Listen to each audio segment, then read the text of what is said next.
Y esto ayuda mucho a ir grabando, internalizando los temas. Bueno, vamos al tema de hoy. Ahí les mandé un link para que leyeran un poquito de la elección del presidente de Estados Unidos. Como saben, mañana es los americanos que les encanta poner esos nombres grandilocuentes, el super martes tenemos mañana. Y bueno, mal que nos pese, está todo el mundo mirando lo que pasa ahí, porque es potencia mundial, ¿no es cierto? Si esto hubiera sido posible, por ejemplo, en el Imperio Romano, todo el mundo también hubiera estado pendiente de cuando elegían a Octavio I como el emperador, pero bueno, por supuesto llegaban las noticias 2 o 3 años después. Cuando venía un soldado romano y te partía la cabeza y no sabías por qué, bueno, era por eso, pero había cambiado al emperador. Acá ya lo sabemos, inmediatamente sabemos cuándo ese cambio y cómo cambia el mapa político mundial. Pero bueno, más allá de esto, me interesaba que ustedes vieran cómo es el proceso de elección en comparación o a diferencia del nuestro. ¿Qué les parece? ¿Dónde está la diferencia fundamental? Los que saben o los que han leído. Eso que se llama colegio electoral. Muy bien, perfecto. ¿Y cuál sería la diferencia con respecto al voto? Que no votan al presidente, votan a un grupo de personas que votan al presidente. Bien, excelente. Esto era, para que ustedes sepan, así era nuestro sistema antes del 94. Se llama sistema indirecto. Es decir, uno con su voto no vota directamente al presidente, sino vota a un colegio electoral, vota electores. En nuestra época, cada provincia tenía un número de electores igual al de la cantidad de diputados. Por ejemplo, nosotros tenemos 10 diputados nacionales, elegíamos 10 electores. Bueno, en Estados Unidos lo mismo, cada estado tiene una cantidad determinada de electores. Entonces, no sale el martes de la noche, no va a salir consagrado el presidente, porque pueden haber alianzas, pueden haber negociaciones entre los electores, etc. Y eso, digamos, es natural, no es ni mejor ni peor, son sistemas distintos. Pero la pregunta es, ¿qué les parece? ¿A quién beneficia en el caso argentino? ¿A qué beneficia o qué región se beneficia más con el sistema actual y cuál con el viejo sistema, el sistema indirecto? ¿Qué les parece? Y es más federal el sistema directo, creo yo, ¿o no? Muy bien, está muy bien tu reflexión, pero ¿cuál es el razonamiento? Y que nuestra población se concentra toda en Buenos Aires, entonces prácticamente el que gana Buenos Aires acá, como los votos son directos, gana. Perfecto. Muy bien, Bernardo, excelente. Ese es un poco el significado que tenía y que tiene la indirecta. Estados Unidos es un país más federal que el nuestro. El nuestro, con esta reforma y otras más, pero esta en particular, ha como resaltado un poco las notas unitarias. Nuestra constitución no es una constitución pura, federal pura, tiene algunas notas unitarias. Por ejemplo, qué sé yo, las leyes de fondo, los códigos, código civil, penal, comercial, en nuestro país lo dicta el Congreso. En Estados Unidos, cada estado se dicta sus códigos. Entonces, un poco más federal que el nuestro. Y respecto a la elección de presidente, también es más federal. Muy bien, como dijo Bernardo, hoy está concentrado el poder en lo que hoy llaman el AMBA, que es el conurbano bonaerense y la ciudad de Buenos Aires. Ahí está el 40% del electorado. Entonces, de ahí se define la elección y bueno, los presidentes, mejor dicho, candidatos a presidente, se concentran, digamos, concentran su atención y la posterior política, digamos, en eso. Lo concentran en Profe, lo que se llama el AMBA. Sí. no, y con lo que decía ahí de que de que en Estados Unidos cada estado tiene sus propios códigos, entonces a nivel, para ejercer la abogacía, uno no puede, o sea, tiene licencia en ciertos estados, o cómo se maneja eso, no sé. Bueno, un tema muy complejo el que has planteado. O tiene que Eh, saberse la de varios estados, no sé. pero en general es como decís vos en Estados Unidos, en cada estado tenés que rendir un examen, se llama el bar, que entonces vos tenés que tener el acceso a rendir eso, es decir, tenés que tener un título de una universidad o a veces vos acreditando algún posgrado en una universidad de Estados Unidos, eso te da la llave, digamos, para rendir este bar, este examen que te toma el colegio de abogados de cada estado. ¿Mm? Y eso cambia según cada estado, ¿sí? En Argentina no es así, pero sí hay una colegiación, es decir, vos para ejercer en el fuero federal no hay ningún problema, lo ejerce cualquiera que tenga matrícula federal, que vos te recibís, la tenés. Pero si yo como mendocino quiero ejercer en San Luis, tengo que tener la matrícula de San Luis. ¿Mm? Y cada provincia, como siempre, tratan de cuidar su ranchito, digamos, entonces ponen trabas para que los abogados juren o se matriculen en otras provincias, etc.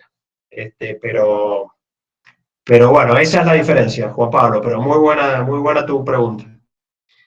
Eh, no sé si alguien iba a hacer una pregunta o una observación, o se le escapó el tiro nomás. Bueno, entonces les decía, esta es la diferencia. Lo que va a pasar mañana en Estados Unidos se definen los electores. Lo que pasa que, bueno, cuando ya hay muchos más electores de alguno de los dos partidos mayoritarios, ya está claro cómo va a ser la definición, digamos. Acá no se pueden vender tan fácilmente como desgraciadamente ha ocurrido acá en Argentina. Es decir, si hay alianzas, son alianzas en intereses de los estados. Esto es lo que pasaba antes en Argentina. Por eso eran famosas las campañas antiguas, por ejemplo, cuando fue las campañas de Perón o de Balbín, eran famosos cómo viajaban en tren por todo el país, porque cada uno de los votos de cada rincón del país era importante. Entonces, no solo viajaban, sino que después se reflejaban en las acciones políticas. Pues decía yo, si no atiendo a Jujuy, a Chaco, a Tierra del Fuego, en la próxima elección pierdo, porque ahí están todos los votos, era todo importante.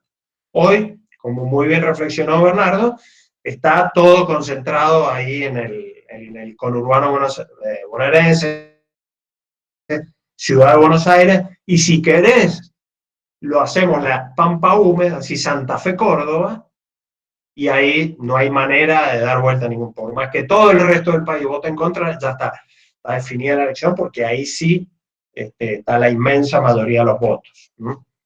Entonces, bueno, este es el problema, bueno, sobre todo para los que creemos en el federalismo y en la autonomía de las provincias, esto termina siendo un problema.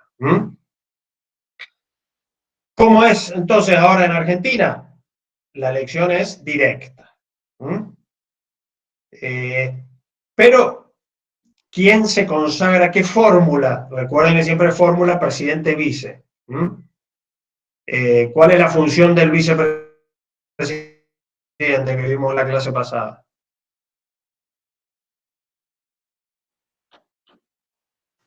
Es el presidente de la Cámara de Senadores. El presidente del Senado. Perfecto. ¿Y lo más importante? ¿Qué hace? ¿Cuál es su función Y natural? ejercer el poder en caso de que el presidente no pueda. Exacto. Reemplaza al presidente cuando este no está, ¿no es cierto? Perfecto. Muy bien. Bueno, entonces elegimos la fórmula presidente-vice. Pero en nuestro sistema existe para ya la elección definitiva el sistema, la doble vuelta balotage. ¿Qué quiere decir esto? Que si ninguna de las dos fórmulas alcanza un mínimo determinado de votos, que ahora vamos a ver, vamos a una segunda vuelta donde participan nada más que los dos candidatos. Bueno, entonces, para consagrarse presidente, ¿qué cantidad de votos tengo que obtener? ¿Quién sabe? Arriesgue. Acá no va el sentido común, porque el sentido común uno diría más del 50%, ¿no es cierto? Acá es otro número extraño. Más del 45. La diferencia tiene que ser 5%. Muy bien, Flor ahí nos dice Sí. el 45 o más del Tener una 45. mayoría y una diferencia de 10 puntos. Perdón, ¿y quién habló recién? Nicolás. Nicolás. Tener una diferencia de 10 puntos. Pero acá tenés dos opciones. Una muy bien que contestó Flor, que es el 45 o más, por supuesto, más del 45. Y la segunda, que es la que vos decís, ¿qué mínimo necesita ese? Tener una. Creo que no tenía mínimo, o más Sí, de 40 y un el 10% de 40, diferencia. ahí está. Más del 40 y una diferencia de 10 puntos con la fórmula que le sigue en cantidad de votos. Entonces, si obtiene alguna de esas dos mayorías, se consagra esa fórmula. Repito, entonces, el 45 o, por supuesto, más del 45, y si no, el 40 o más del 40 y una diferencia de 10 puntos. Esto es lo que pasó, por ejemplo, en la última elección. Que Alberto Fernández obtuvo esa mayoría, creo que fue el 47, el 48%, una cosa así. Entonces se consagró. En cambio, en la anterior elección, ¿se acuerdan? Entre que participó Macri y Scioli, ninguno de los dos superó estos números. Entonces, dentro de los 30 días, se fue a una segunda vuelta, que es la segunda vuelta que se llama así, balotage, que es el nombre del que inventó este sistema. Bueno, entonces se va a la segunda vuelta y por supuesto ahí sale consagrada la fórmula. El caso del empate sería prácticamente un milagro nunca visto en la historia de la humanidad, porque imagínense, en 40 y pico millones, primero tienen que ser electores pares, para que haya, o sea, ya está descartado un 50%, después que haya ese empate directamente sería milagroso. Y además hay impugnaciones, nulidades, o sea, es imposible directamente. Bueno, Profe, entonces ahí está, sí. y ahí si por ejemplo un candidato tiene el 45,2% de los votos y el otro 45,1%, igual gana el de 45,2%, no importa que la diferencia haya sido mínima. Sí, sí, ahí no importa. El que gana por más del 45. De todas maneras, es prácticamente imposible que se dé esa situación. Porque hay, además de otras fórmulas, hay votos en blanco, hay, etcétera. No, sería imposible que se dé, pero bueno, si se da el caso, sí. Porque ahí cuando saca más del 45, la Constitución no te exige más nada. De todas maneras, tu pregunta me sirve para ir a que el sistema sería mucho más sano si se exige más del 50, como es, por ejemplo, en la ciudad de Buenos Aires. Porque es como ocurre en todo el mundo. Ahí Daniel me hace una pregunta, pero ya está respondida. Daniela, perdón, que no alcancé a leer. Daniela Ruggeri, ya lo respondí. El que tiene mayor, si los dos superan el 45, el que tiene mayor cantidad de votos se consagra esa fórmula. Por eso le digo que es más saludable cuando se exige un mínimo de más del 50%. Como por ejemplo exige la Constitución de la Ciudad de Buenos Aires y la inmensa mayoría de las constituciones del mundo. Bueno, entonces ese es el sistema argentino. Les voy a subir.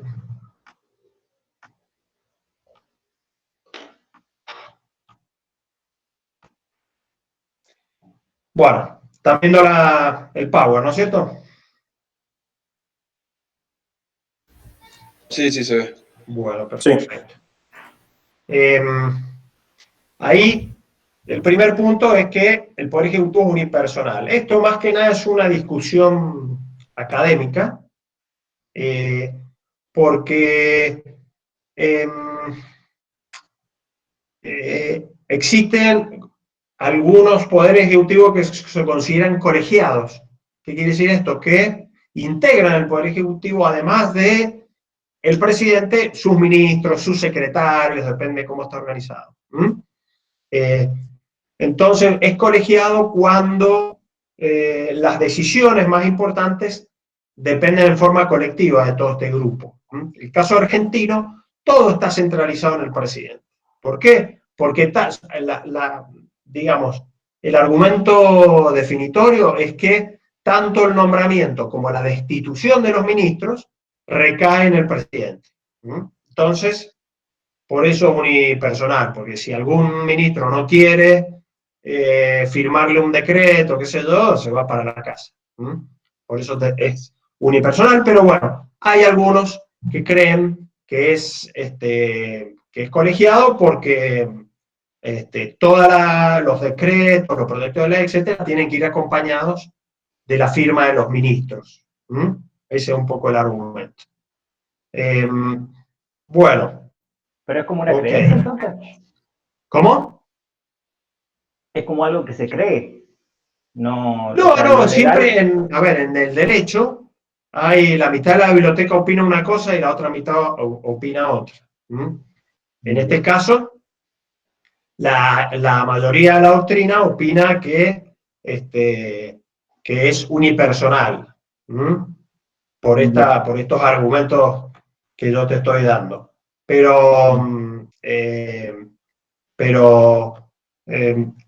Digamos, otra parte de la doctrina opina lo que les decía recién, que es un poder ejecutivo colegiado.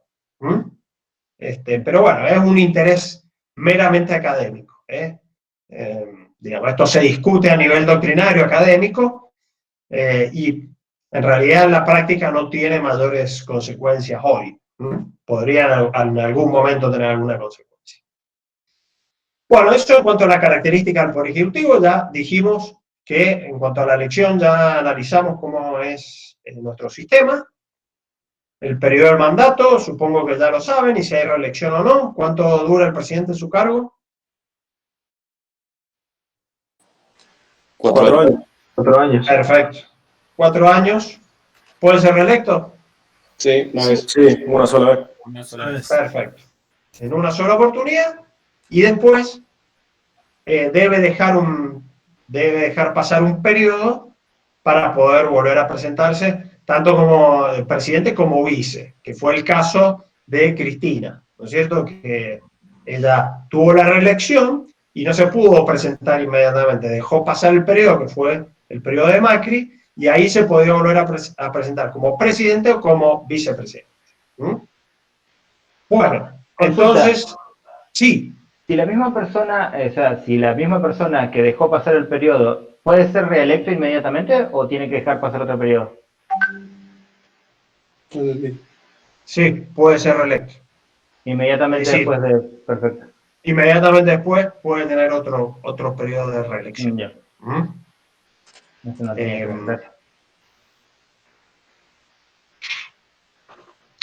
ver. Sí, por supuesto. Y no hay. Ustedes fíjense que Mendoza en eso lucha contra el nepotismo. El nepotismo es el de que si no es esa persona el candidato, tampoco puede ser un pariente cercano, ni para gobernador ni para vice. ¿Sí?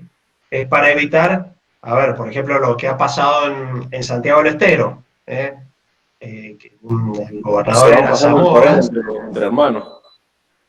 Muy bien, entre hermanos, como nuestros vecinos, o con la mujer, como es el caso de Santiago del Estero, ¿no es cierto? Que estaba Zamora, y como la Corte le denegó su tercera reelección, la puso a la mujer. Entonces pudo ser la mujer, es gobernadora. Entonces ahora se van intercalando un periodo de la mujer, otro periodo de él, y así se van intercalando y no tienen ningún límite. Lo mismo los hermanos, como el caso de nuestros vecinos, los puntanos, que han ido los Rodríguez pasándose el bastón de gobernador de una mano a la otra. Eso, nuestra Constitución, que es muy sabia, ha prohibido eso.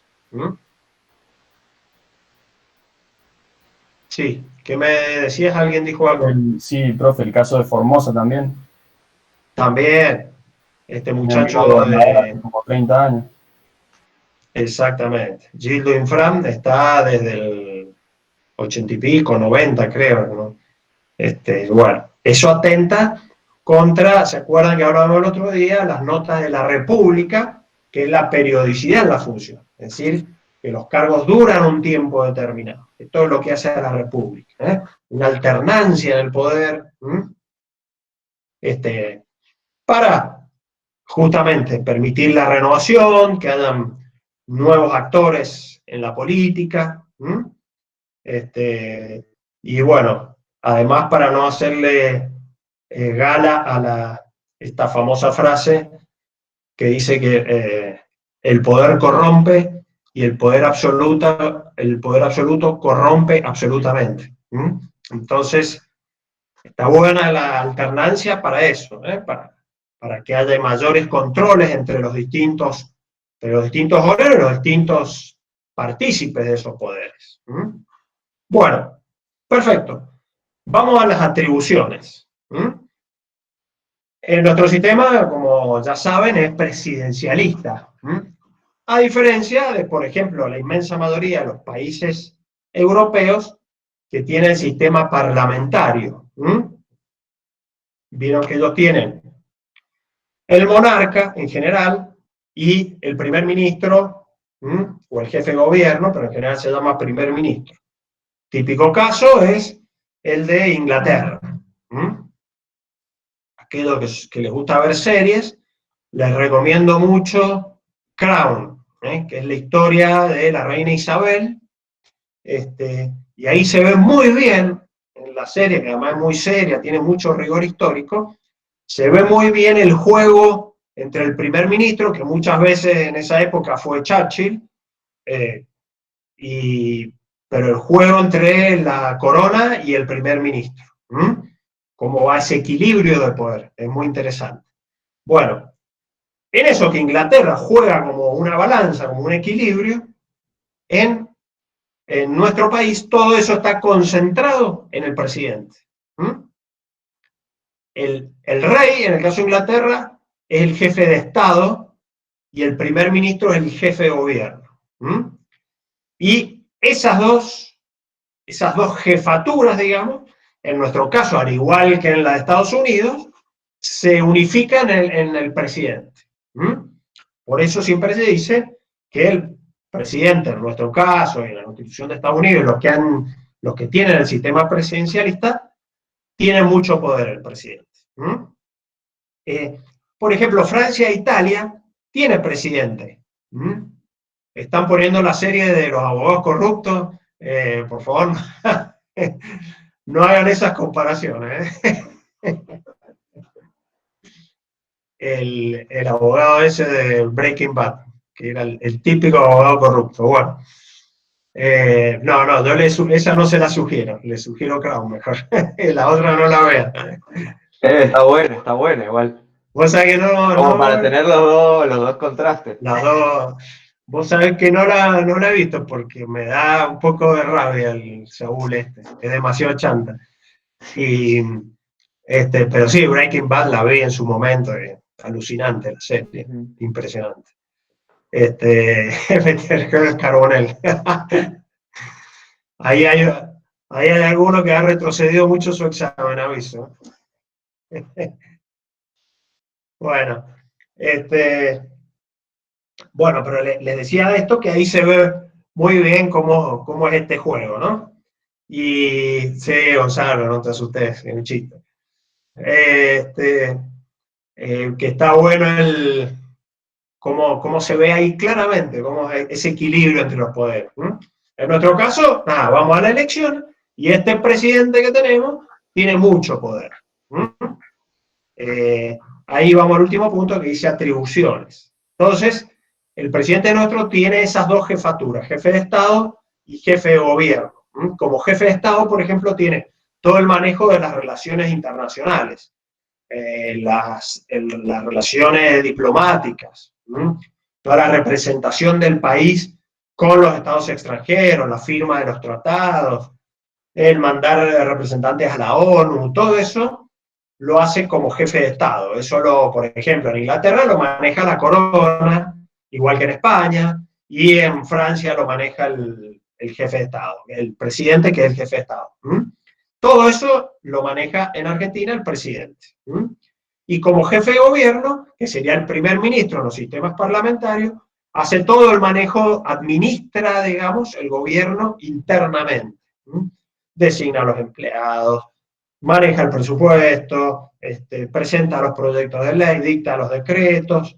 Bueno, y ustedes ya saben, como empezamos nuestra primera clase, esta herramienta que hoy, con la excusa de la cuarentena, se ha excedido un poco en el uso de los que denominamos los DNU, ¿cierto? Los decretos de necesidad y urgencia y los decretos delegados. Los DNU son los que dicta el presidente y manda al Congreso. Los decretos delegados son los que el Congreso le autoriza al presidente a dictar decretos que tienen la misma validez que una ley, que son también excepcionales, no es por siempre, justamente en caso de emergencia. Este es el caso. Pero bueno, como siempre, estas herramientas pueden ser bien usadas, que en principio, digamos, fueron bien usadas, ahora, a mi humilde criterio, se está excediendo un poco en el ejercicio de esta facultad. Creo que ahí debería tener mayor participación el Congreso, como dijimos aquella vez, y las provincias. Las provincias deberían tener mayores facultades en todo el manejo de la pandemia. Mendoza creo que es un ejemplo de cómo se ha podido manejar un poquito más independiente que el resto, no mucho, pero realmente porque los gobernadores y los intendentes son los que tienen el pulso de lo que está pasando en su región. No hace falta que esté el presidente decidiendo todo. Además, el jefe del ejército, ¿sí? El comandante en jefe del ejército, y también el jefe de la administración pública, como les decía recién, es el que nombra a todos los empleados, etcétera, etcétera. Entonces, como ven ustedes, el presidente, el Poder Ejecutivo en nuestro país, tiene muchísimo poder. Vamos a ver incluso ahora cómo la relación con el Poder Judicial, cómo también tiene peso el Poder Ejecutivo. Bueno, si no hay preguntas sobre el Poder Ejecutivo, vamos al Poder Judicial. Una pregunta de esto. Sí. Con el tema de los decretos de necesidad de urgencia, igual en nuestro país particularmente creo que tiene una historia bastante afín con el hecho de utilizarlos. Tengo entendido que a lo largo de las presidencias que hemos tenido han sido indiscriminada la cantidad de veces que se han utilizado los decretos de necesidad de urgencia para tener lo que quieran, básicamente. O sea, que así es, Gabriel. Solamente este presidente. No, por supuesto. Es como una historia que tenemos. Me viene bien tu pregunta para hacer la aclaración. No, por supuesto, no es el único presidente que lo ha usado, lo han usado desde Menem en adelante. Sí. Recuerden que la reforma que incluyó estos decretos fue la reforma del 94. Es decir, cuando se reformó la Constitución, era en la presidencia de Menem. Así que, sí, desde Menem en adelante todos lo usaron y algunos trataron de autorregularse, digamos, y otros no tenían ningún empacho a prácticamente gobernar por los DNU. Sí. En este caso, por eso yo les decía, formalmente están bien los DNU, porque está la emergencia, o sea, qué mayor emergencia que una pandemia, ¿no es cierto? Claro. El tema es que, bueno, ya se está excediendo un poco, porque se está decidiendo muchas cosas importantes, por DNU se renueva, y el Congreso está, digamos, un poco pasivo en esto. Esa es la crítica que yo le hago. No es una crítica, digamos, dirigida solamente a este Poder Ejecutivo. Como decía muy bien Gabriel, tenemos desgraciadamente una larga tradición en esto. El Congreso ha estado dormido desde varios periodos de Menem que está dormido ahí No, por porque seguimos supuesto. permitiendo, se sigue Por permitiendo supuesto. que eso pase. Y no Por entiendo supuesto, qué. pero vos fijate que en aquellos gobiernos, lo de Menem fue tal vez el mayor ejemplo, porque Menem, ¿qué hizo? Ya vamos a ver, ya que me viene bien tu pregunta para conectar el próximo tema. Además de tener mayoría en el Congreso, tenía mayoría en la Corte. ¿Por qué? Porque dictó una ley incrementando el número de los integrantes de la Corte, pasó de 5 a 9, y esos ministros de la Corte los nombró él. Entonces, ahí se llamaba la mayoría automática de Menem, que le convalidaba todo lo que hacía Menem, era convalidado por la Corte. Entonces no había control. El Congreso tenía la mayoría y encima en la Corte también. Porque gobiernos posteriores en algún momento tenían algún control. Tal vez el mayor ejemplo fue el último de Macri, que no tenía control en el Senado ni en la Corte. Entonces, tenía que consensuar las políticas. Esto fue un poco lo que de alguna manera le favoreció en su gobierno, que tenía que lograr lo que se llaman políticas de Estado. Y en algún tiempo el kirchnerismo pasó lo mismo, o en el diputado o en la Corte, ahí había algún control. Pero lo peor que nos puede pasar, especialmente a los argentinos, que tenemos esta tendencia a abusar del poder, es que tengan mayoría en las dos cámaras, porque ahí desaparece un poco el control. Y lo más grave es si tienen mayoría en el Congreso, ahí, perdón, en la Corte, ahí realmente se complica. Entonces, como les decía, esto de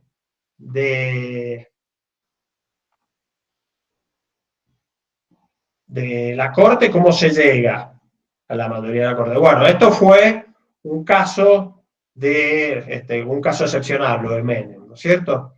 Pero sí, siempre está la tentación de buscar también aquellos que respondan al Poder Ejecutivo, ¿no es cierto? ¿Por qué? ¿Y cómo se puede lograr esto? Con la integración de la Corte. En nuestro país, los ministros de la Corte se los nombra el presidente con acuerdo del Senado.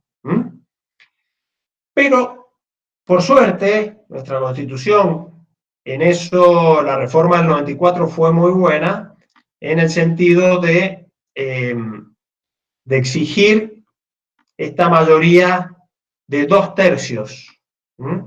Los 2/3 de los votos del Senado. Reitero, los designa el presidente con el acuerdo del Senado, pero ese acuerdo se obtiene con el voto de las 2/3 partes de los miembros del Senado. Ustedes saben que esto es difícil de lograr, esta mayoría, porque los 2/3 generalmente se requiere más del partido gobernante. Entonces, se requiere consenso. Cuando se requiere consenso, esto, como el resultado es que se persigue un jurista importante, un jurista de nota, no un militante, no uno que está afiliado a mi partido, que yo lo voy a poner, me va a decir todo que sí. Sino la idea es que uno elige un jurista donde uno puede llegar a tener afinidad ideológica, si se quiere, pero no una persona absolutamente dependiente del presidente, y que reciba órdenes y acate esas órdenes. Por eso es muy importante, y esto es uno de los factores que nosotros mencionábamos recién, que es la independencia del Poder Judicial. Se logra la independencia en primer lugar a través de esto, a través del sistema de nombramiento, que es el presidente con acuerdo del Senado con esta mayoría para buscar un consenso con los otros partidos. Bueno,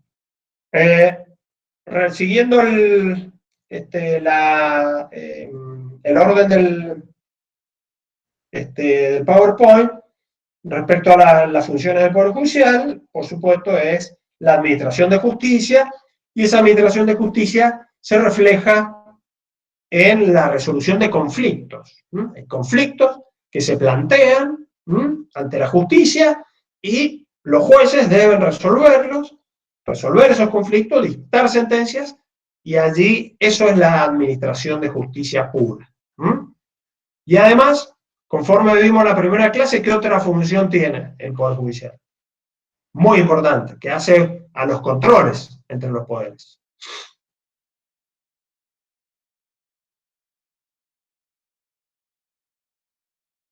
Alguno que nos salve, vamos. Además de resolver estos conflictos, ¿qué hace? No. No controla al Poder Ejecutivo, digamos, no es el encargado de hacerle los juicios al Ejecutivo. Lo controla, pero ¿en qué sentido? Está bien lo que vos decís. Controla lo de la constitucionalidad de las leyes, de los decretos. Bien, perfecto. Ahí está. Es eso. ¿Se acuerdan lo que vimos en la primera clase del control de constitucionalidad? ¿Se acuerdan que yo les conté el caso de esa jueza mendocina que había declarado la inconstitucionalidad de este DNU? De respecto de una persona que había violado la cuarentena. Bueno, ese es el control de constitución. Entonces, además de yo administrar justicia, resolver, por ejemplo, en un juicio civil, quién tiene la razón en ese juicio concreto, vamos a un caso de escuela, vamos a un choque, un accidente de tránsito, yo le metí un juicio para que me pagara los daños, bueno, el juez va a decir, se resuelve el caso así, tal tuvo la culpa y le debe pagar al otro X pesos. Pero además, ¿no es cierto?, está el control de constitucionalidad. ¿Qué es esto? ¿No es cierto? Acá el Poder Judicial controla al Poder Legislativo y al Poder Ejecutivo, ¿no es cierto?, declarando la inconstitucionalidad tanto de una ley como de un decreto del Poder Ejecutivo. Entonces ahí están las funciones, ¿sí? Bueno, respecto a la composición, ya dijimos que el órgano más importante es la Corte, ¿no es cierto? La Corte Suprema de Justicia de la Nación. Después vamos a ver, en la próxima clase, no creo que hoy terminemos, la Corte nuestra, la mendocina, se llama Suprema Corte de Justicia de la Provincia de Mendoza, al revés. Aunque por sentido común uno le suena que tendría que ser invertido los nombres, no, es Corte Suprema de Justicia de la Nación. ¿Sí? ¿Cuántos miembros tiene actualmente?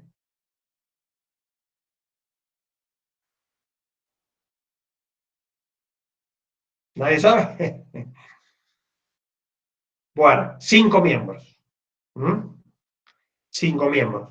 Como les dije, esto algunas veces se usó como una manera de controlar al Poder Judicial. Desgraciadamente. Como le decía, en la época de Menem se lo subieron a 9. Cuando terminó Menem se empezó a estudiar la posibilidad de bajar el número de miembros y entonces quedó en 5. Se dictó una ley donde el número de miembros era 5. Y durante un tiempo tuvimos 8 miembros, después 7, después 6. 2 se fueron por juicio político. Después los otros, un miembro se murió y otros 2 se jubilaron. Hasta llegar a 5. Y de ahí ya quedó 5. Y ya siendo 5, por ejemplo, renunció cuando era ministro Zaffaroni y se volvió a nombrar otro miembro en la Corte. Entonces ahora sí, cuando haya una vacante se va nombrando uno. Pero durante algunos años, como ya eran nombrados, no podían echarlo, digamos, pues ya están nombrados, había una vacante y no se nombraba otro ministro. Ahora, cada vez que hay una vacante, se tiene que nombrar de esta manera, ¿sí? Bueno, esta es la Corte. Y después están los tribunales inferiores, que son todos los tribunales federales que hay alrededor del país.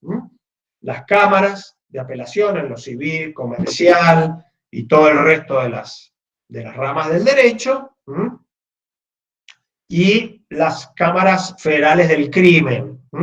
Y después todos los juzgados de primera instancia, pero en materia federal.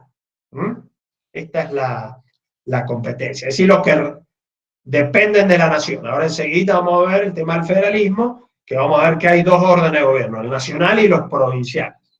Bueno, entonces ahora lo que vamos a ver, cómo se nombran estos jueces inferiores. Los tribunales inferiores, que son los que llamamos jueces federales. Bueno, aquí interviene otro órgano que aparece acá en el Power, que es el Consejo de la Magistratura. Este Consejo de la Magistratura lo que hace es seleccionar candidatos, ¿sí? Hay una vacante de un juez, ¿no es cierto? Entonces se llama a concurso, se presentan todos los jueces y quedan seleccionados los 3 mejores y el Consejo de la Magistratura propone estos 3 candidatos al presidente. Entonces le dice, bueno, de este concurso surgieron 3, los 3 mejores son estos, Juan, Pedro y María. Bueno, se los propone al presidente, el presidente va a elegir a cualquiera de esos 3 con acuerdo del Senado. ¿Sí? Ese es el procedimiento de designación de los jueces inferiores. ¿Qué sentido tiene darle, volvemos al segundo punto del Power, darle mayor independencia al Poder Judicial? Que no dependa solamente de las políticas partidarias, que no dependa directamente del presidente, sino que haya un filtro técnico. Es decir, para cubrir ese cargo se presentan un montón de candidatos. Entonces, ya ahí hay un filtro, una depuración técnica que van a llegar los mejores, digamos. Después, dentro de esos mejores, el presidente elegirá el que le parezca mejor o el que tenga mayor afinidad, etc. Pero ya tenemos la seguridad que tenemos, digamos, este primer paso. ¿Cómo se logra la independencia? A través de la integración de ese Consejo de la Magistratura. Me preguntan cuál es el criterio para la selección de los mejores. Bueno, esto es un concurso de oposiciones antecedentes. Es igual que pasa en la universidad para cuando nos llaman a concurso para nosotros, para los profes. Nosotros 3 que estamos, por ejemplo, en esta cátedra y la inmensa mayoría de los profesores que ustedes tienen, se llama a concurso y se presentan una cantidad de candidatos y se tienen en cuenta estos 2 criterios, de oposición y antecedentes. Antecedentes es un porcentaje muy importante que se tiene en cuenta ver los antecedentes que tiene la persona, es decir, el título, si tiene posgrados, si tiene, por ejemplo, antecedentes, si ha ejercido la justicia, etcétera, etcétera. Y después la oposición se rinde un examen primero escrito, si pasa el escrito va a una parte oral y después hay como una entrevista, hay test psicológicos, etc. De todo eso, bueno, salen seleccionados los mejores candidatos. Así que dentro de todo es bastante objetivo. Eso ha mejorado muchísimo la justicia federal, ya vamos a ver que la provincial también. ¿Cómo se logra la independencia de este órgano? A través de la conformación del Consejo de la Magistratura. ¿Cómo está conformado? Son 13 miembros los integrantes del Consejo de la Magistratura. Está integrado, entonces, por el presidente de la Corte. Tiene 3 diputados nacionales. Tiene 2 diputados nacionales, 2 senadores nacionales. Tiene 2 representantes de los colegios de abogados, uno de capital y el otro del interior. Un representante del Poder Ejecutivo, un representante de los órganos universitarios o científicos, ahí llevamos 9, y tiene 4 representantes del órgano judicial, es decir, los mismos magistrados eligen quiénes van a desempeñarse en el órgano, en este órgano.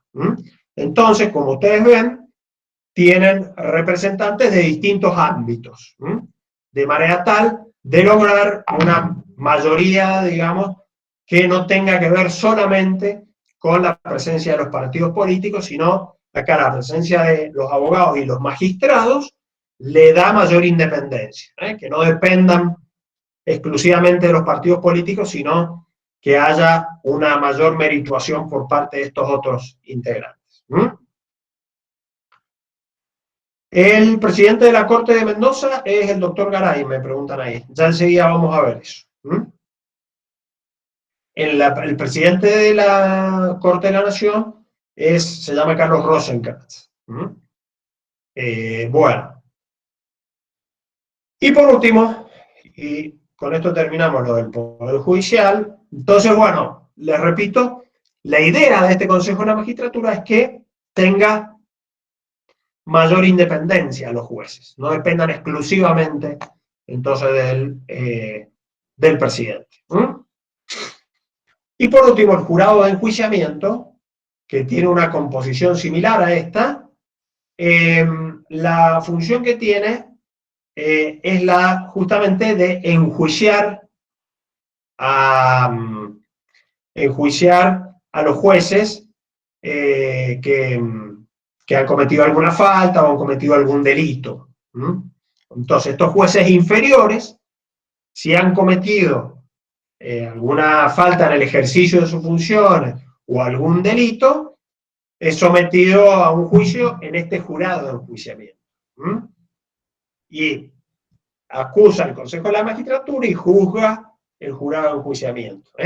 Si le encuentran responsabilidad, es separado de su cargo. No es que este jurado le va a aplicar una sanción de cárcel, por ejemplo, sino que lo separa de su cargo solamente, y si ha cometido un delito, bueno, ahí actuará la justicia penal, o en su caso la justicia civil, lo que fuere, pero lo que hace el jurado de enjuiciamiento es separarlo del cargo.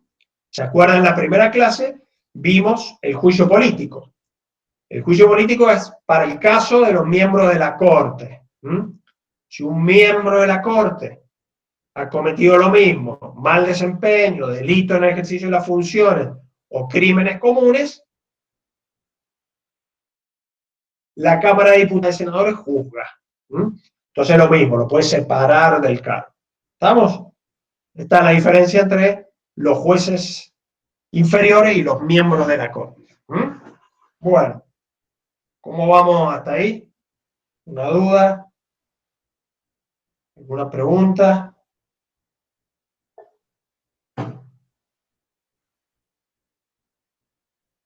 Pregunten con confianza, Bueno, vamos bien, ¿seguro? ¿Alguna pregunta si me tomo un mate? Bueno. Buenísimo. Con esto vamos terminando esta unidad, la unidad 1, que como les dije el primer día, como muy buen profesor universitario, que creemos con nuestra materia y sobre todo los temas que damos son lo más importante. Este es el típico mal del profesor universitario, del cual no me he salido. ¿Y por qué digo esto? Porque como vimos, cuando vimos la supremacía de la Constitución está allá arriba, ¿no? Entonces, derecho constitucional es la matriz del resto del derecho. Entonces, bueno, grandilocuencia y soberbia típica de los profesores, yo les pongo un argumento, digamos, no es un capricho. Bueno, y ahora sí terminamos con el Ministerio Público. El Ministerio Público es lo que se llama un órgano extrapoder. ¿Qué quiere decir esto? Que está por fuera de los tres poderes que habíamos visto al principio. ¿Se acuerdan ustedes? Nosotros vimos esto, lo que se llama la triada de poder, los tres poderes clásicos. Bueno, acá tendríamos que sacar una flechita y poner Ministerio Público, que es un órgano extrapoder. ¿Qué quiere decir esto? Que no recibe ni fondos ni órdenes de los otros poderes. si quieren que sea más preciso, no deberían recibir sobre todo órdenes de los otros poderes. Muchas veces reciben presiones, en otros casos reciben órdenes, cuando no son independientes estos personajes. ¿Quiénes son estos personajes? El Procurador General de la Nación y el Defensor General de la Nación. ¿Por qué estos son muy importantes? Porque el Procurador es el jefe de los fiscales. Los fiscales, seguramente alguna vez en su vida han visto alguna película hollywoodense, que está el fiscal, que es el gordo malo, ¿no es cierto? Generalmente fuma mucho, que es una porquería que investiga a nuestro héroe, ¿no es cierto? Que lo investiga. Bueno, no es tan así, por supuesto. Hollywood está muy, muy lejos de la realidad. Pero sí, la función de los fiscales es investigar si se ha cometido algún delito. Y sobre todo, debe investigar al poder. Entonces ahí, por eso, ustedes se dan cuenta la importancia que tiene la designación de este procurador, que justamente es un tema que se está discutiendo ahora. Profe, ¿los fiscales representarían al Estado? Por lo menos. Sí, Nabil, ¿qué me va a decir? Si los fiscales representarían al Estado. A ver, la función no es que representen al Estado, sino su función es hacer cumplir la Constitución y la ley. Entonces, en todos aquellos casos donde no se cumpla la ley, caso concreto, se está cometiendo un delito, actúa el fiscal. Entonces, actúan los delitos privados, por ejemplo, en un asesinato, una violación, actúa el fiscal acusando. Entonces el fiscal investiga si se ha cometido el delito, y por supuesto, si el que ha cometido el delito es un funcionario público, también el fiscal es quien debe investigar y acusar. Entonces, por eso es muy importante que cuando el presidente nombra al procurador con acuerdo del Senado, acá es igual que los jueces de la Corte, lo nombra el presidente con acuerdo del Senado, es muy importante que este fiscal sea independiente. Es decir, por supuesto, no sea un militante del presidente y no sea del partido del presidente, sino que sea una persona de trayectoria, un jurista que tenga una dilatada trayectoria, un marcado perfil ético, ¿no es cierto?, un respeto a las instituciones, y que no pertenezca, por supuesto, tampoco vamos a nombrar uno de la oposición, ¿no es cierto? La idea es que sea independiente. Puede tener algún perfil. Ya te contesto la pregunta, Juancho. Puede tener un perfil, ¿no es cierto? Yo no digo que sea que venga del Vaticano el fiscal, ¿no es cierto? Que sea un extraterrestre tampoco. El tema es que no vaya un tipo ahí a cumplir órdenes, y si se le ocurre investigar al poder, que no, ante el primer reto, no se vaya a la casa. Esa es un poco la idea. Bueno, ahí me preguntan cuándo... Eso iba a preguntar, ¿controla a toda la gente del poder o en realidad a todos por igual, digamos, tanto un civil como alguien que esté en alguno de los tres poderes? Perfecta tu pregunta. Todos los fiscales de la nación dependen del procurador. Por eso fue terrible lo del homicidio, o bueno, la muerte del fiscal Nisman, ¿cierto? Era un fiscal de la nación. Estos fiscales, en este caso concreto, estaban investigando al poder. Entonces, más allá, no, obviamente, yo no voy a dar una opinión, y aparte es muy difícil tenerla, la opinión, porque es un tema tan complejo que el que te lo diga, salvo que esté muy metido en el expediente, te miente, ¿no es cierto? Porque hay tantas cosas tan sensibles, tan difíciles y complejas, que es muy difícil decir cómo fue. Pero bueno, sí sirve de ejemplo para que ustedes se den cuenta de la importancia que tiene. Que los fiscales son los que nos investigan a todos. Respondiendo a tu pregunta, Tomás, investigan a todos. Entonces, si vos cometés un delito federal, por ejemplo, no sé, narcotráfico o falsificación de moneda, que son delitos federales, te va a investigar un fiscal federal.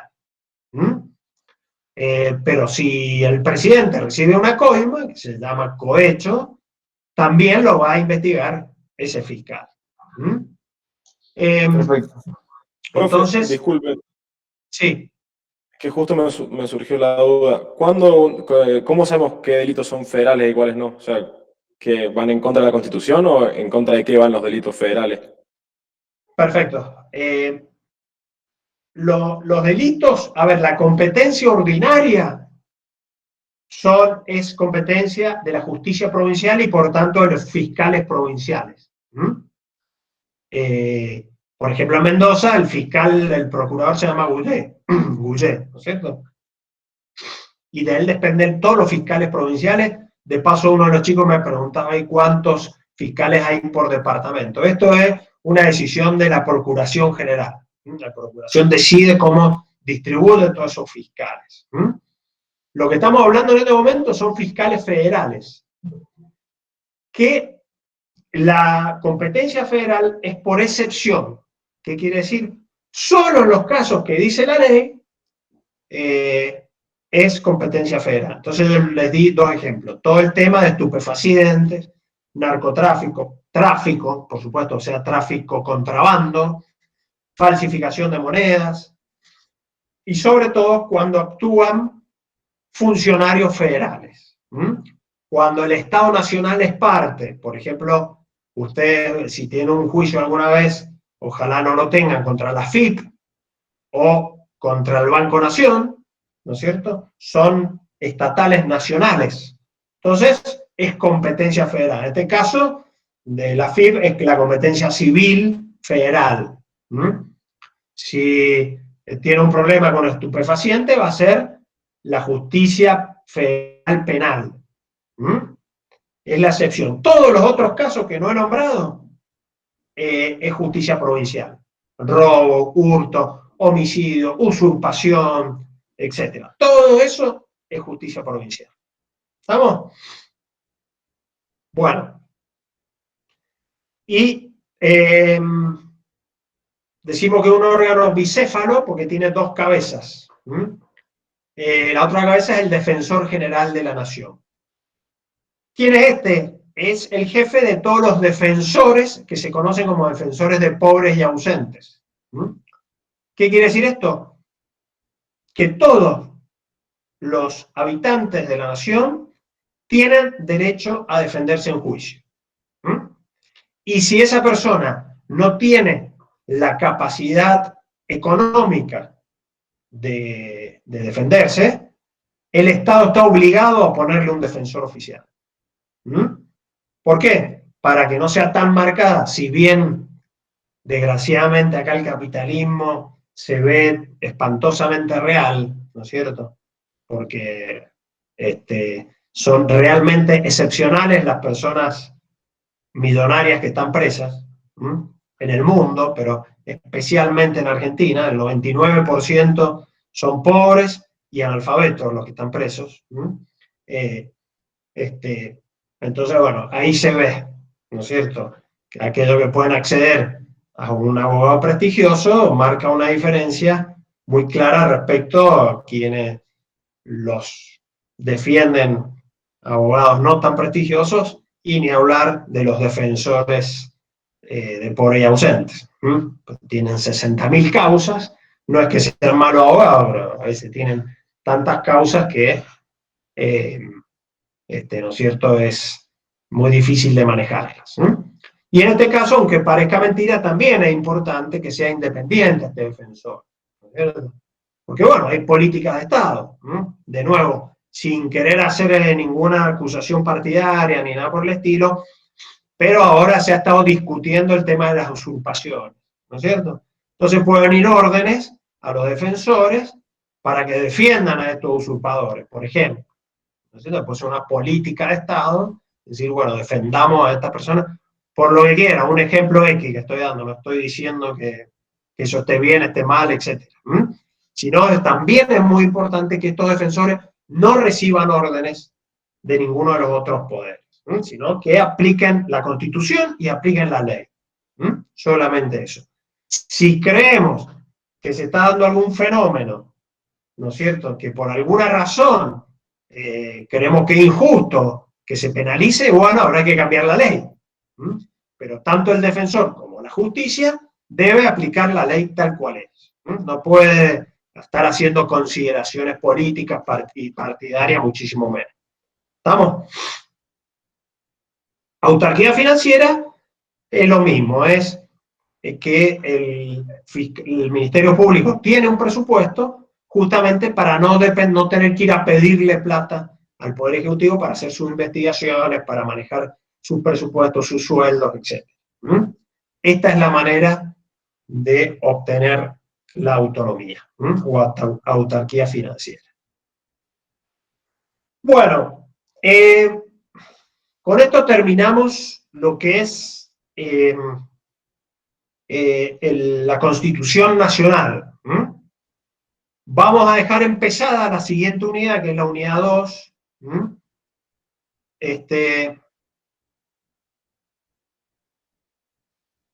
Esperemos un minuto que vamos a cambiar el flyer.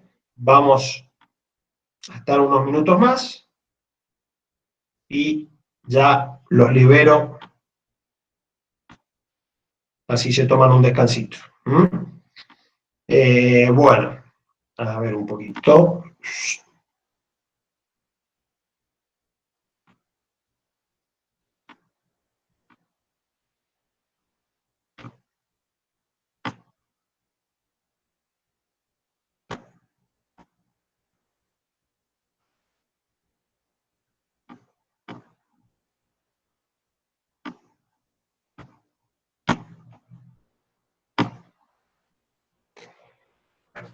Bueno, muy bien.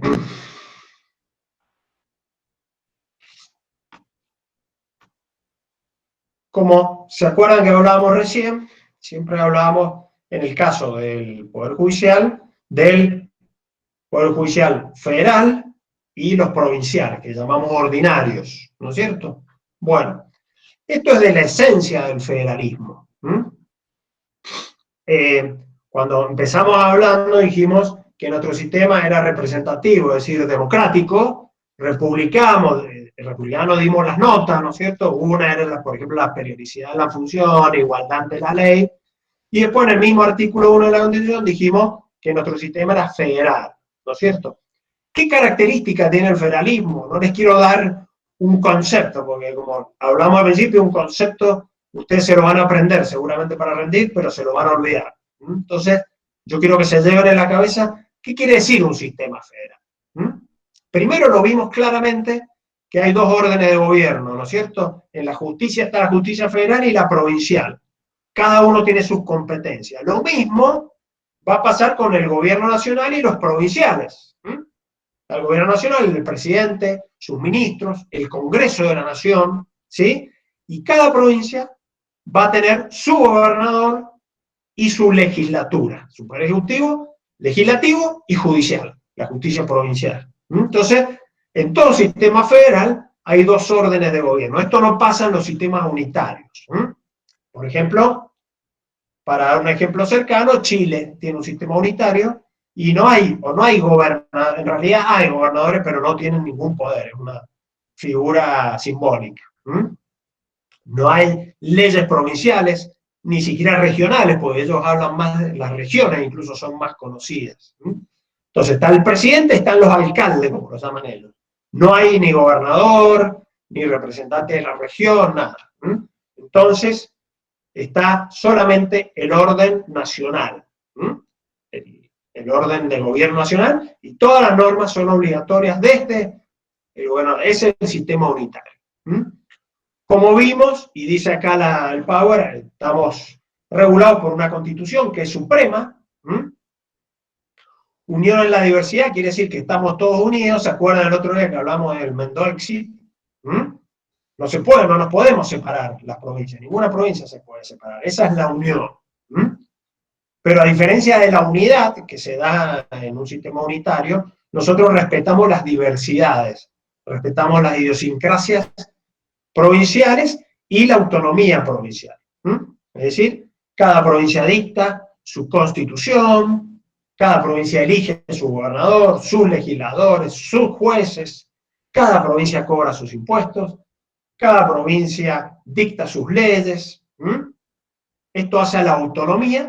Y además cada provincia envía a los senadores al Congreso de la Nación. Esa es la participación que tienen las provincias en el gobierno nacional.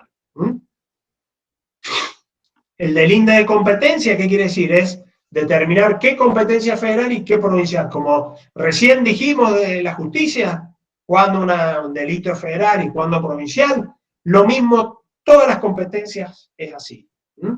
Hay competencias que pertenecen a las provincias y otras a la nación. Solamente en materia política, es decir, en competencias tanto del Poder Ejecutivo como legislativo, hay lo que se llama competencias concurrentes. Es decir, que pueden ser ejercidos tanto por nación como por provincia. Por ejemplo, estamos viendo ahora con el tema de la cuarentena y todo eso en temas de salud. Ustedes vieron que hay muchas cosas que se hacen desde nación y otras desde provincia. Toda la organización de los hospitales son nacionales y toda la parte de logística, por ejemplo, se hizo el envío de, si bien la provincia puede comprar respiradores, se unificó, por ejemplo, esa logística, los respiradores los manejó la nación. Si estuviese una vacuna, seguramente lo va a manejar la nación. Pero, en fin, se trata de coordinar y por eso termina el punto 6 y el 7, la relación entre los poderes y el federalismo como proceso. El crecimiento del federalismo tiene que ver cuando esta relación hay un diálogo fructífero, fluido, que nos lleva a un crecimiento. Distinto cuando la nación impone, establece, dispone y no escucha, no, es decir, actúa unilateralmente, entonces ahí hay un debilitamiento del federalismo. Claro está que hay competencias propias que no pueden ser invadidas por otros poderes. ¿Qué sé yo? La nación va a firmar un tratado internacional, las provincias no van a participar de eso, ¿no es cierto? Lo mismo, las provincias van a elegir su gobernador, la nación no va a poder participar, sí, el partido político, por supuesto, pero el presidente no va a poder inmiscuirse en esa elección. No va a poder inmiscuirse en el dictado de la Constitución provincial. Entonces son facultades propias y algunas que se llaman concurrentes, es decir, que participan ambos ámbitos de gobierno. Para terminar, vamos a ver cómo está hoy el federalismo, que, como hemos adelantado un poco, no es tan alentadora la situación del federalismo, entre otros problemas, ¿no? Ya vimos, acá les puse elección presidencial, cómo la elección presidencial afecta indirectamente al federalismo. También lo vimos más temprano en la primera clase, cómo la delegación legislativa y los DNU también afectan al federalismo. ¿Por qué? Porque a través del dictado del DNU, el presidente se saltea al Congreso, sobre todo los senadores que deben defender los intereses provinciales, pero también los diputados. Los diputados son elegidos por las provincias. De esta manera se saltea. Un caso especial es la autonomía municipal, porque si bien en algún aspecto le da mayor poder a los municipios, también es cierto que puede empujar a las provincias a hacer una especie de presión de por arriba y por abajo. Ahora cuando se garanticen las autonomías municipales, que todavía no lo hemos hecho en Mendoza, falta Mendoza, Buenos Aires y Santa Fe, todas las otras provincias ya han declarado la autonomía municipal, va a venir la presión de arriba, por el lado del Poder Ejecutivo Nacional, y de abajo por parte de los municipios. Entonces, esto le quita poder a los gobernadores, ¿sí? Y por último, las facultades tributarias, que hoy la mayor cantidad de impuestos los recauda la nación. La FIP tiene esa gran cantidad de impuestos que trata de compensarse eso con lo que se llama la ley de coparticipación federal. Profe, sí. ¿me puedo interrumpir un segundo con una pregunta? Sí. Recién comentaba lo de la autonomía municipal, que provocaría una presión a las provincias desde arriba y desde abajo. En tal caso, las provincias de todas formas no podrían ejercer algún tipo de poder similar al que ejerce la nación sobre las provincias, tipo, vos sos autónomo, pero yo soy el que decide cuánta plata te va a llegar, entonces a la larga me tenés que hacer caso lo mismo. ¿No terminaría pasando algo más o menos así con los municipios? Sí, lo que pasa es que como entra un tercer actor acá, esos municipios, si tienen autonomía plena, por ejemplo, podrían cobrar impuestos. Entonces, le quita capacidad de recaudación, por ejemplo, a las provincias. Entonces ya tiene mayor presión, los intendentes van a tener más poder, entonces tienen mayor capacidad de presionar a los gobernadores. Entonces esto termina, si se ejerce, digamos, de esta manera, termina mellando el poder de los gobernadores y lo debilita el poder al gobernador para poder enfrentarse a la nación. ¿Entendés? Claro. Entonces, bueno, ese es un poco, hay que buscar siempre los equilibrios, ¿no es cierto? Es la mejor manera de gobernar y de administrar un país, buscar un poco los equilibrios entre los distintos actores. De hecho, en Buenos Aires calcularon que iba a ser tan grande el caos, imagínense allá con la cantidad de partidos que hay en Buenos Aires, que le llaman ellos, son nuestros departamentos, sería un caos y cada uno cobra impuestos. Acá Mendoza tiene una lucha con muchos de esos partidos de Buenos Aires que le quieren cobrar un impuesto a los vinos, esos partidos. Si pasa un vino o entra un vino a ese partido, le quieren recargar un impuesto. Entonces, bueno, la provincia de Mendoza ha hecho un planteo de inconstitucionalidad contra eso lo llaman tasas, pero en realidad son impuestos. Entonces, bueno, ahí viene el problema que genera esto, ¿no? Por eso es muy importante que se llegue, por supuesto ya la Constitución, en el artículo 123, ordena que los municipios tienen que ser autónomos. Es decir, nosotros ahí, igual que Buenos Aires, estamos en falta. Pero la provincia se reserva el derecho de ver qué grado de autonomía le va a dar a los municipios. Ahí está la clave de la cosa. Bien, entonces, bueno, les decía que ahí está el tema más importante de las facultades tributarias, porque bueno, eso le va a dar mayor o menor poder tanto a la nación como a las provincias. Bueno, deberíamos empezar la Constitución de Mendoza, pero los voy a liberar, así descansan un ratito para empezar la próxima clase.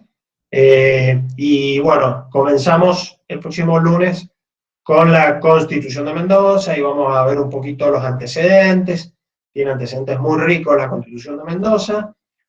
Rápidamente la estructura de la Constitución y ya vamos a ver cómo es la organización del poder.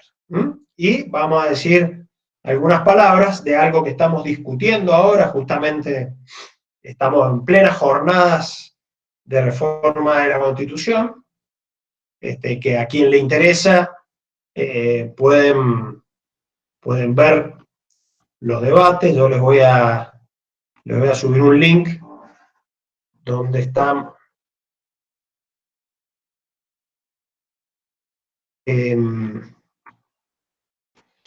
están subidas las dos jornadas que se hicieron sobre la reforma de la Constitución de Mendoza. Les subo el link, lo que los quieran ver. Es lo que se está discutiendo ahora, es lo que se viene, digamos, y ahí están la participación de los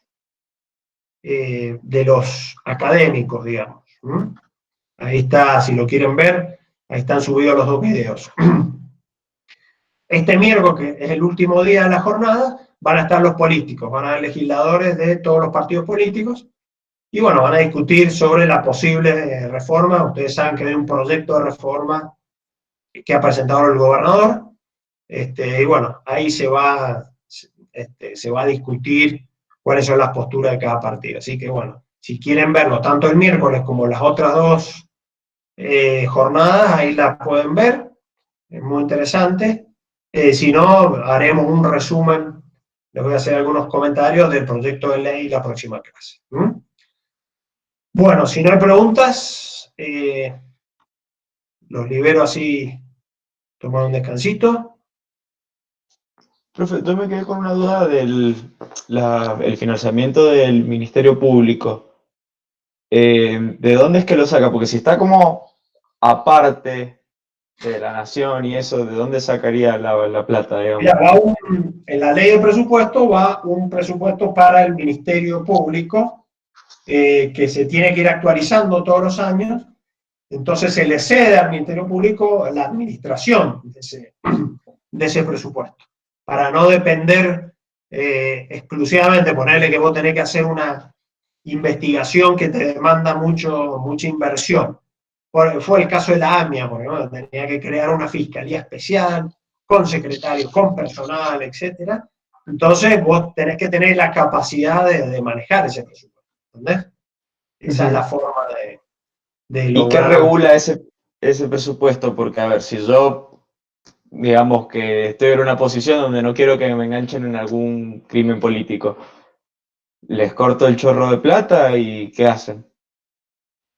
Sí. ¿O eso está también como regulado? No, formalmente podría ser, porque eso se trata en el Congreso. Por eso es muy importante, digamos, el rol de la oposición en estos temas. Que se conserve. Normalmente es muy raro quienes apelan a eso, porque sería muy grosero, digamos. Claro. Bajarle el sueldo a los fiscales para decir, no me controleo, te bajo el sueldo. Digamos. Sería realmente escandaloso. Pero bueno, hay gente que se le anima a todo, ustedes han visto, ¿no? Desgraciadamente en nuestro país tenemos muchos ejemplos, pero bueno, digamos ese es el mecanismo para lograr ese control. Perfecto.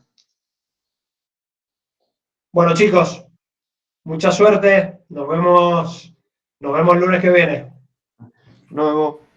Gracias, profe. Hasta luego, profe. Profe, hasta luego. Gracias. Chau, chau.